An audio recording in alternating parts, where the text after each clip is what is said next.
Okay, let's unpack this.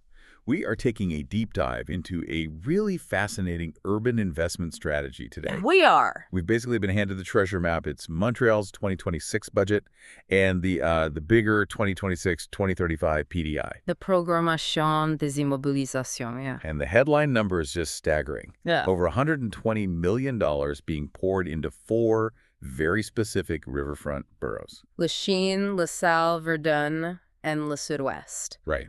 And what's so interesting here isn't just the dollar amount, it's the strategy behind it. Right. Our sources are calling this a deliberate rebalancing of investments. A rebalancing. So an admission that things were unbalanced before. Pretty much. It's an acknowledgement that for way too long, essential spending was deferred in these areas, so now they're playing catch-up.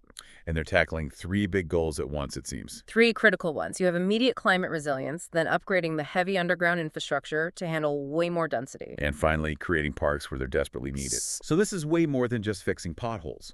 This is fundamentally reshaping how these neighborhoods, all touching the St. Lawrence River, are going to function. For the whole 21st century, really. So our mission today is to see exactly how that $120 million gets sliced up. This is a chance to see how that macro city-level planning actually turns into real change on the ground. It's the difference between a philosophical commitment to sustainability and actually putting millions toward replacing a 100-year-old water main. So let's start where the money seems most focused on just sheer future growth. Lachine? Right. It looks like Lachine is getting the lion's share, the pure development cash, $38.5 million. It is, and it's almost all to prepare the ground for the massive Lachine-East eco-district. Lachine is the future hub. It is, but before you can pour concrete for 4,000 new homes, you have to invest in the really unglamorous stuff. You can't build density on bad infrastructure. I just can't. And here's the detail that really made me pause. $32 million just this year is for the stuff you literally can't see. The pipes. Aqueducts, sewers, gigantic retention basins. It sounds like they're building the underground from nearly scratch in that whole area. That $32 million is the absolute foundation. And if that number seems really high, it's because it's not just supporting what's there now, it's building capacity for the future. For those 4,000 homes. For those 4,000 homes. Without those massive pipes and basins to handle water and stormwater, you just can't do it. It's an engineering impossibility. That seems like a huge municipal subsidy for private development, though. If the city is spending $32 million just to make it possible, what's the expected return? Well, the sources claim this work is expected to unlock an estimated $2.4 billion in private investment over the next 10 years. Wow. Okay, that is a huge return on the public spend. It's massive, but it speaks to the risk calculation, right? When the city guarantees that capacity water in, waste out, it completely de-risks the private investment. Developers know they won't get stalled by the city's limitations. Precisely. It's a classic infrastructure-first strategy to lure that big private capital you need for a project this size. But if that initial $32 million is enabling $2.4 billion in private wealth, doesn't that put the social aspect at risk? How do you make sure it's not all luxury condos? That's where the urban plan comes in. It's not just about growth. It imposes these really strict mixed-use requirements as a condition. That condition of the investment. Yes. So of those 4,000 future units, 1,200 are mandated to be for social and affordable housing. So it's a you can only build here if kind of deal. Exactly. The economic motive is tied directly to the social one. It's a direct response to the housing crisis. That's good to hear, using public money as actual leverage. Mm-hmm. And just quickly, Lachine is also spending about $6.5 million on reconstructing the Notre Dame sector. And securing pedestrian crossings, which is key. It connects the new development to what's already there. It's about integration. Okay, let's pivot a bit. Let's look at the boroughs prioritizing quality of life and immediate climate resilience, starting with LaSalle. LaSalle has a budget of $24.2 million. And they seem focused on upgrading the actual buildings that serve the community. Very much so. The most striking piece is the $15 million going to the renovation of the Jacques Lemaire Sports Center and other local arenas. And buried in that detail is a very specific climate move. They're converting the refrigeration systems to ecological CO2 standards. Why is that such a big deal? What are they replacing? That's a great technical nugget. The old systems likely used refrigerants that are, well, frankly, they're terrible greenhouse gases.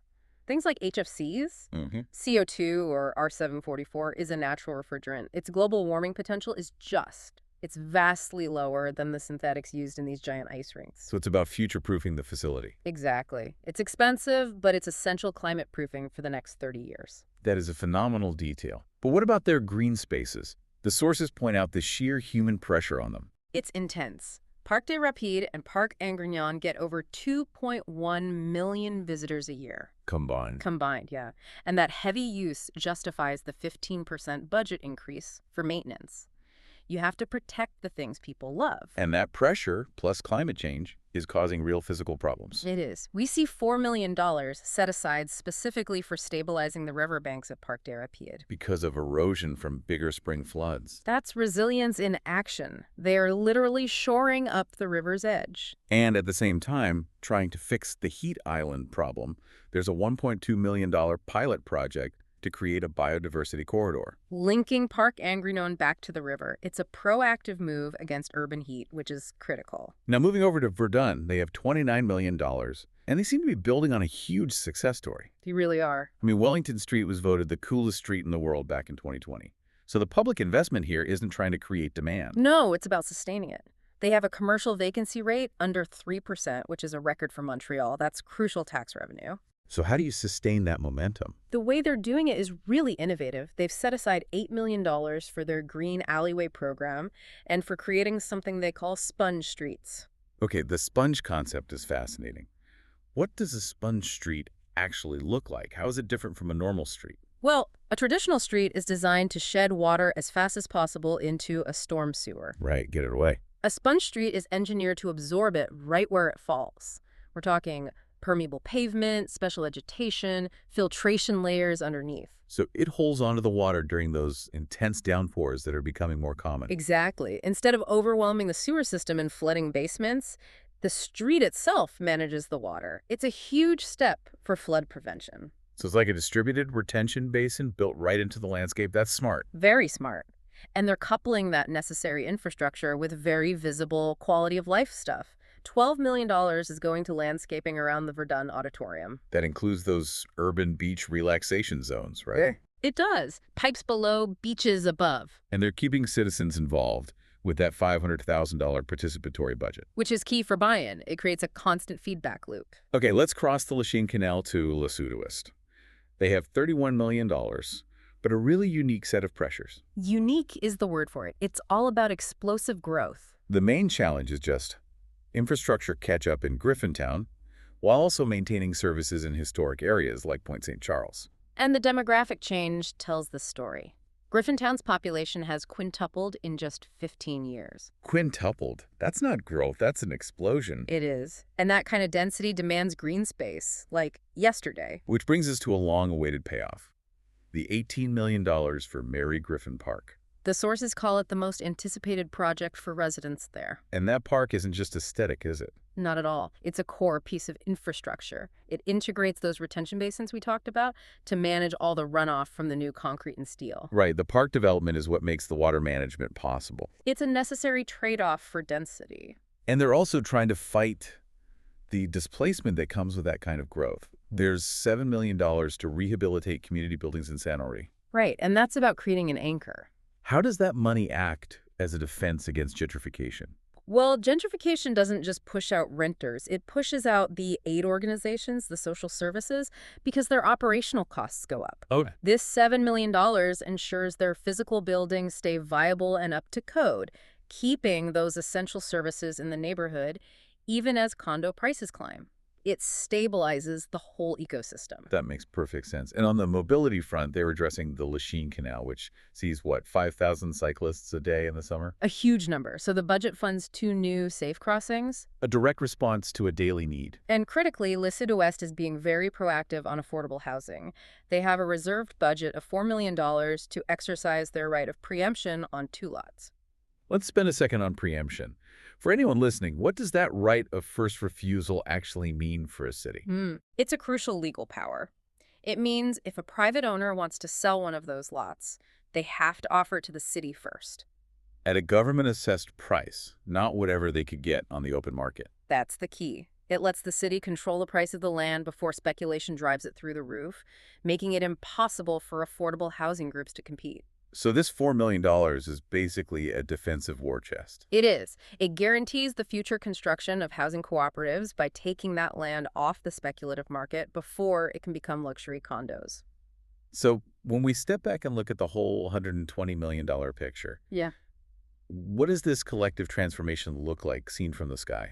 From that view, you can see how all these local projects connect into one huge green network. Okay. The sources confirm this.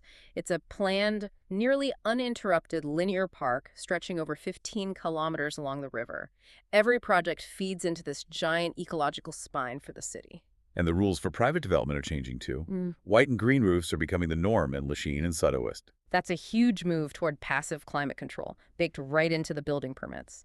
The city is using its own capital program as leverage to enforce better standards on everyone. So ultimately, this massive investment is trying to do a lot of things at once. It is, supporting massive private economic returns and mandated social housing. All while fighting back against climate change.